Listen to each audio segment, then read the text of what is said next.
Bonjour à tous, moi c'est Evie et aujourd'hui petit tuto peinture sur comment faire de l'or. De l'or? Oui!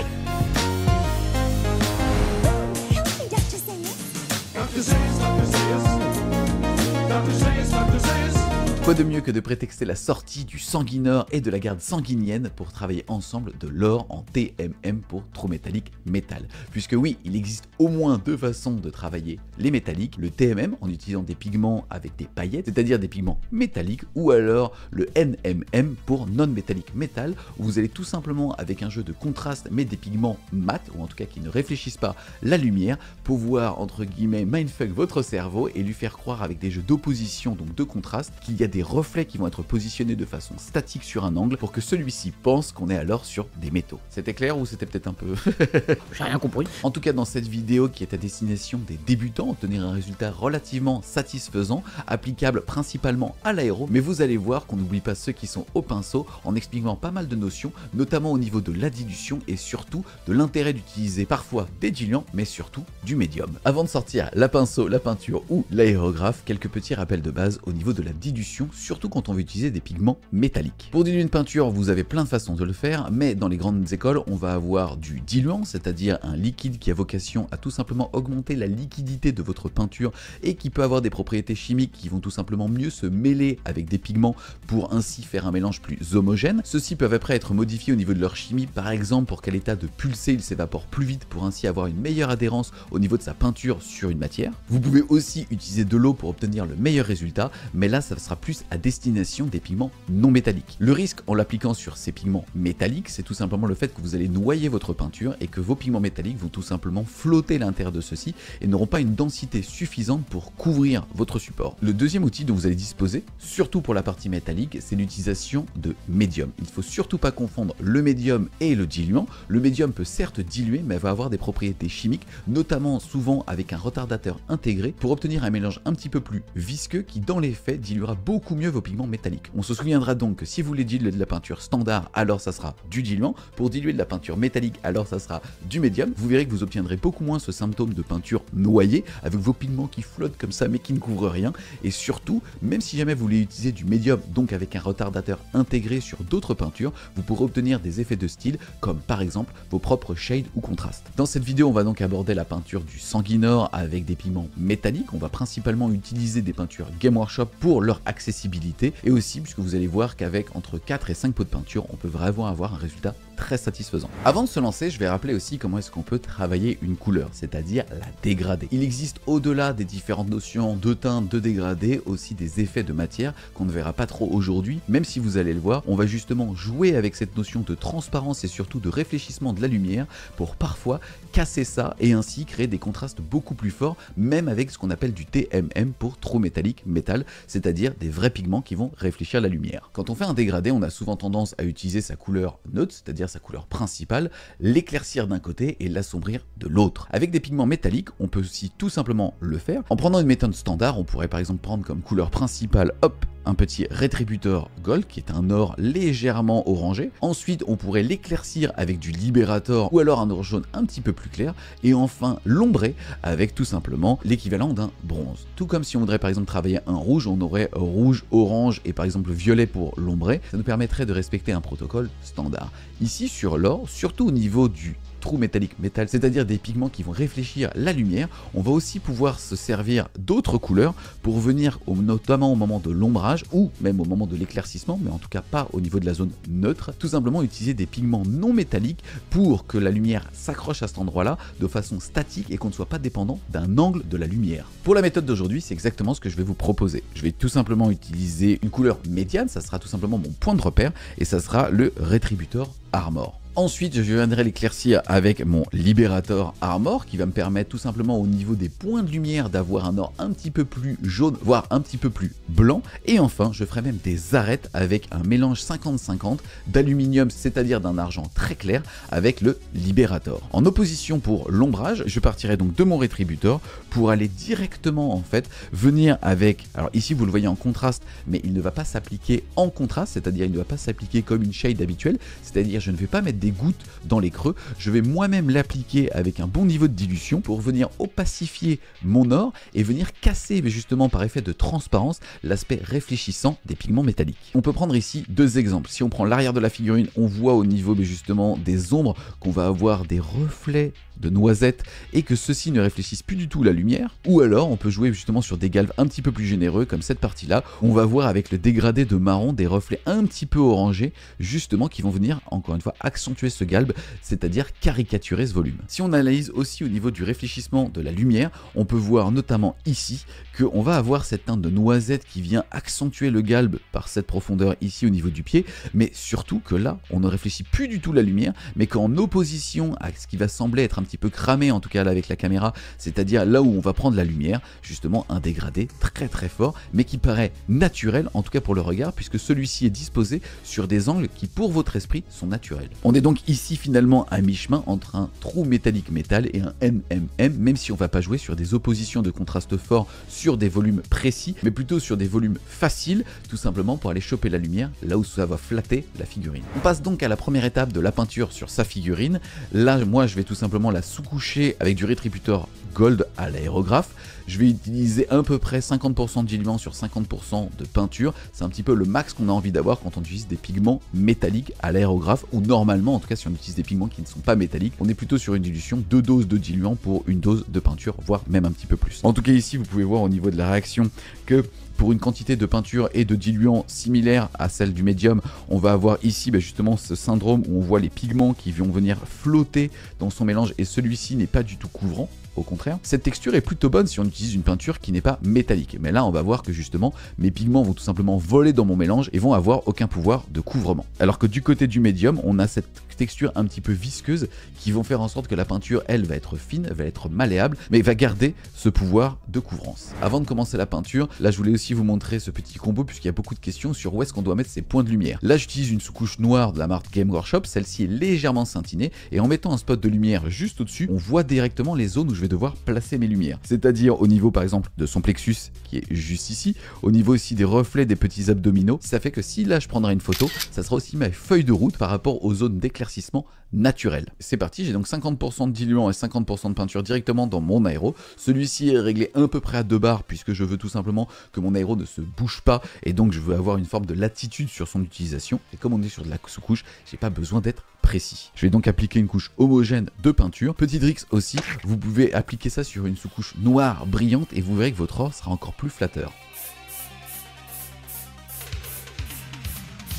Voilà donc la fin de la première étape avec l'application de l'équivalent de ma sous-couche, c'est-à-dire de mon rétributeur Armor. Vous voyez ici qu'appliqué à l'aéro, il est déjà très flatteur puisqu'il est lisse et donc on a vraiment l'impression que la figurine est réellement en or et ne présente aucun défaut. Pour les personnes qui utilisent le pinceau, je vous invite clairement à utiliser du médium à hauteur de 50% de médium, 50% de peinture pour arriver à ce résultat lisse puisque votre peinture sera alors très malléable. Et n'oubliez pas les conseils qu'on avait appris quand on était enfant de la part de Duncan qui était too thin coat, c'est-à-dire le fait de faire 2 fines couches plutôt qu'une épaisse pour avoir justement cet effet très propre, parfait et surtout qui ne va pas venir un petit peu occulter certains des détails de la figurine. On passe maintenant à la partie éclaircissement, c'est-à-dire on va tout simplement utiliser la deuxième teinte dont je vous parlais tout à l'heure avec du Liberator Gold que je vais appliquer aussi bien à l'aéro et ou au pinceau. Pour la partie aéro, on commence par un fond de diluant toujours avant d'appliquer la peinture. Derrière, je vais chercher une bonne noisette et je vais tout simplement la mettre dans mon aéro pour obtenir une peinture un petit peu plus épaisse qu'on a l'habitude d'avoir avec une peinture standard, c'est-à-dire non métallique. Mais comme là je suis pas à 1,5 bar, je suis bien à 2 bars, alors ma peinture, vous allez le voir, va très bien se manipuler. Le but est aussi de, même si on est sur du pigment métallique, donc on va avoir l'impression que celui-ci est un petit peu plus lourd, de toujours l'appliquer de façon douce sur sa figurine. Pour comprendre un petit peu le voile que je cherche à obtenir, c'est tout simplement celui-là. Ou avec des passages successifs, vous allez voir les paillettes venir se déposer à certains endroits, mais de façon assez précise. Je vais tout simplement faire un dégradé zénital, c'est-à-dire logique par rapport au sens du soleil, en venant sniper certaines parties, notamment celles où si on reprend la photo qu'on avait prise tout à l'heure de noir, puisque la peinture était satinée et réfléchissait aussi notre lampe comme guide de savoir où je vais placer mes points de lumière. Là, Sanguinor a un énorme plexus, c'est un Space Marine, il faut savoir que donc on va vouloir mettre un gros point de lumière sur certaines parties stratégiques de la figurine, même si ça va être un petit peu caricaturé par rapport à ce qu'on devra avoir, mais ça sera surtout surtout vrai au niveau des ombrages, puisque théoriquement, si cette figurine est vraiment debout, alors là on devrait être sur des parties complètement cramées par la lumière, on devrait même être sur du blanc, parce que le métal réfléchit du blanc. Imaginez les côtes de mailles qu'on voyait au niveau des toiles, surtout sur la partie de la Renaissance, où c'était donc du NMN pour non métallique métal, et on partait du noir dans les ombres au blanc pour justement que votre esprit pense qu'on est sur des pigments métalliques. Là, ça sera surtout vrai tout à l'heure quand je vous parlerai des ombrages, mais déjà au niveau de la lumière, ça va me permettre tout simplement d'aller sniper toutes les parties hautes de la figurine.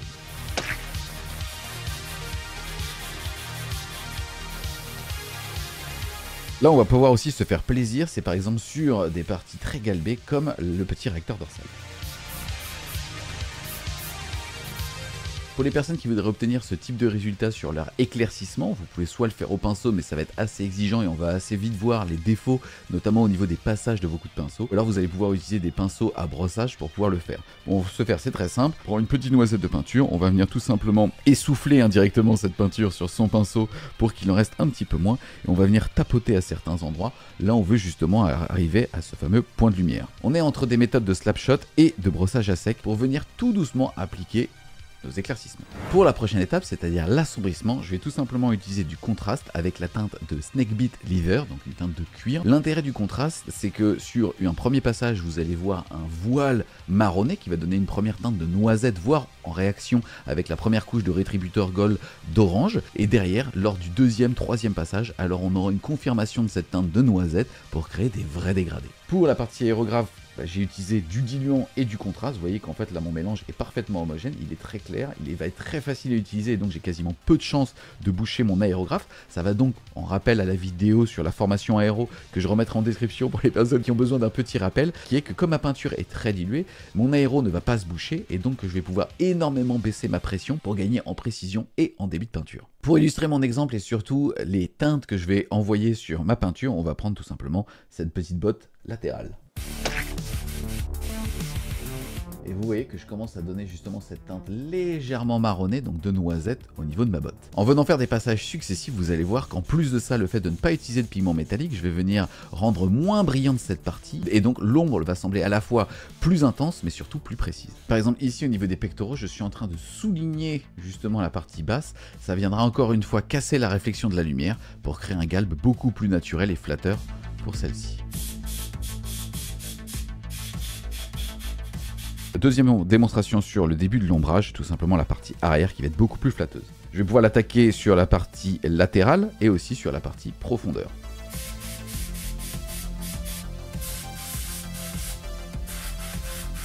On va appeler ça la première teinte d'ombrage de Snakebit Leather et on va pouvoir tout simplement accentuer les ombrages pour aussi venir casser cet aspect réflexion de la lumière. Là on va en avoir besoin ou là on va avoir envie de galber certaines parties de la figurine. Encore une fois, je vous le disais tout à l'heure, on n'est pas obligé de respecter la logique de la proportion de la lumière. On peut, si on le souhaite, créer des dégradés beaucoup plus forts à certains endroits. Ça va nous permettre potentiellement de ce qu'on appelle caricaturer un volume. Par exemple, si on prenait ma figurine qui normalement prenait le soleil, alors on serait quasiment sur une teinte complètement cramée par la lumière sur toute la partie haute. Là, on choisit volontairement justement de la surombrer pour accentuer ce galbe au niveau notamment du réacteur dorsal. Je vais donc tout simplement venir appliquer des deuxièmes teintes de peinture. Tout simplement, je les applique en suivant la même logique, sauf qu'en plus de ça, comme on est sur de la contraste, elle va montrer beaucoup plus vite sur son deuxième passage sa part d'ombre.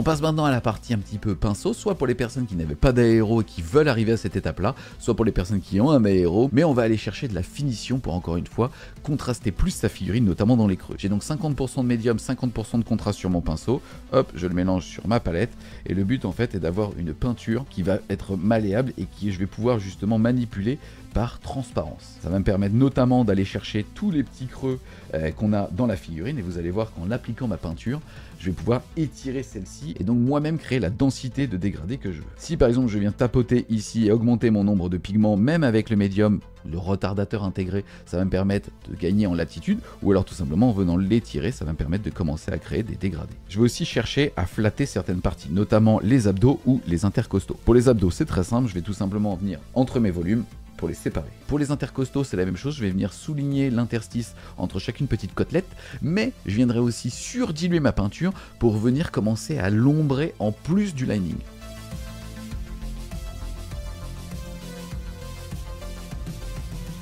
Je viens, comme je vous le disais aussi, faire la séparation entre mes plaques d'armure. Autre étape, je vais plus utiliser du médium, mais cette fois-ci du vrai diluant pour avoir un contraste beaucoup plus liquide, moins visqueux, qui sera alors beaucoup plus comme une shade pour mieux rentrer dans les creux. Ça va me permettre notamment de faire l'interstice entre les doigts de pied et les mains pour encore une fois susciter beaucoup plus d'ombre sur ces micro-volumes pour beaucoup mieux les voir.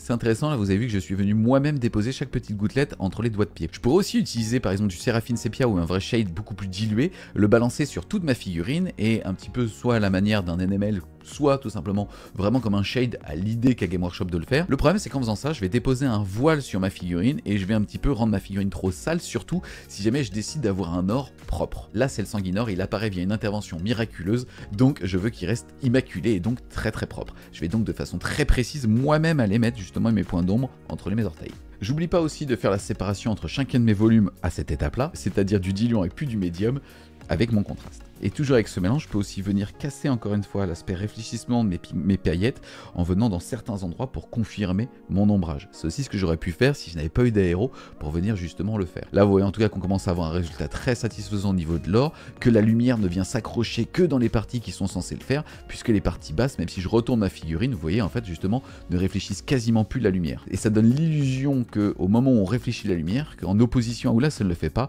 le galbe est encore plus présent et donc plus flatteur pour la figurine. Et si je viens passer des couches successives de cette étape-là, et ben je viens tout simplement créer des dégradés. Je peux aussi revenir avec mon aéro faire quelques petites retouches si jamais, encore une fois, je veux accentuer mes dégradés pour accentuer la caricature de certaines galbes, notamment les petites boules de l'armure, ou ici le réacteur. Dernière étape d'ombrage, je vais tout simplement rajouter une noisette de noir dans mon marron et aussi un petit peu de diluant, histoire d'avoir une peinture encore plus diluée pour que je puisse y appliquer un dernier voile de marron quasiment noir, justement dans certains aspects et venir encore une fois casser complètement l'aspect réfléchissement de certains pigments. Pour vous montrer sur le papier, la teinte que je cherche à obtenir est celle-ci.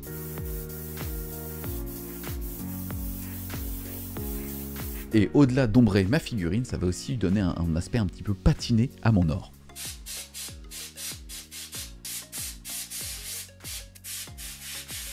Dépendamment de mon niveau de confiance avec moi-même et mon aéro, je vais pouvoir l'appliquer notamment au niveau des abdominaux. Je peux aussi m'appuyer sur certains angles de la figurine, notamment ici, vous avez vu le petit renfort, pour faire en sorte que, au pire, ça aille à l'intérieur du creux et que ça vienne se diffuser au niveau des abdominaux.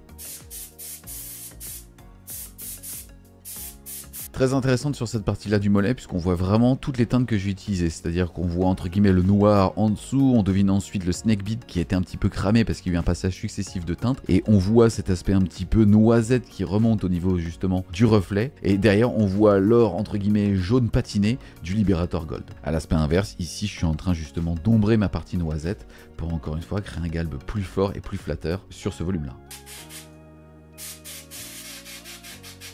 Enfin, je vais venir faire certains éclaircissements pour vraiment accrocher la lumière. Là, je prends mon Liberator quasiment sorti du pot pour que celui-ci soit malléable. Et c'est moi-même qui, au niveau justement de la pression que je vais appliquer sur mon pinceau et son réservoir, je vais pouvoir tout simplement revenir dessiner mes vrais points de lumière qui, eux, vont de nouveau accrocher la lumière.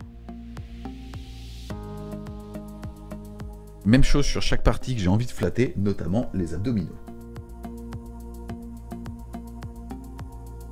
J'en profite aussi pour faire un début de Edge Highlight, sous-entendu, de venir faire tous les liserés sur ma figurine, où là pour le coup comme je suis sur le Liberator, je peux me permettre d'être un petit peu généreux, puisque finalement ce n'est pas encore la teinte maximum d'éclaircissement pour les arêtes au niveau de leur lumière. Et même finalement dans les ombres au niveau des côtes, vous voyez ici que je viens de surligner certaines parties qui vont venir accrocher la lumière, pour encore une fois avoir une forme de logique par rapport à mon ombrage, mais si jamais je peux flatter la figurine sur certaines parties, je vais le faire. Dernière étape d'éclaircissement, tout simplement du Mithril Silver ou de l'aluminium mat que je vais venir tout simplement faire en 50-50. Ça va me donner ce genre de teinte ici, donc d'or très patiné, uniquement pour mes dernières arêtes et petits points que je vais disposer à gauche à droite pour obtenir des reflets. Ça va être l'arête de l'arête. Exemple, ici vous voyez que j'avais déjà appliqué sur cette petite arête là du Liberator Gold, mais je vais venir mettre sur l'angle de l'arête, ici, petite teinte, qui va venir encore plus justement flatter ma figurine pour donner des reflets à cet angle-là. Et voilà donc l'effet que vous devriez obtenir en termes d'ombre, où on voit ici par exemple une partie très flatteuse de la figurine, sa genouillère, où on voit limite des reflets de blanc grâce au fait qu'on utilisait de l'argent, et limite une partie quasiment noire, voire marronné noir sur la partie basse de la figurine, qui vient même plus réfléchir la lumière, et qui vous assure d'avoir, quelle que soit l'exposition de celle-ci, un aspect très flatteur. Ce que je vous propose maintenant, c'est en accéléré, vous montrer tout simplement les différentes étapes et surtout les peintures que j'ai utilisées, si vous voulez obtenir le même résultat pour finir votre figurine.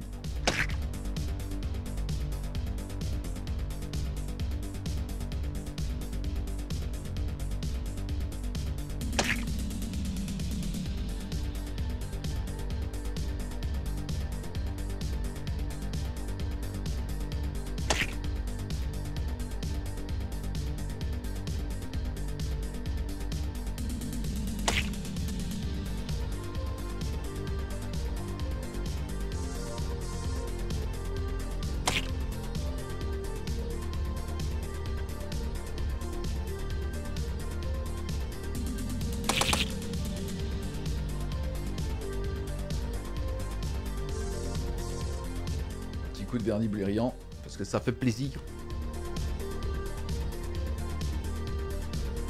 C'est pas mal, hein? C'est pas mal, ça commence à taper, hein?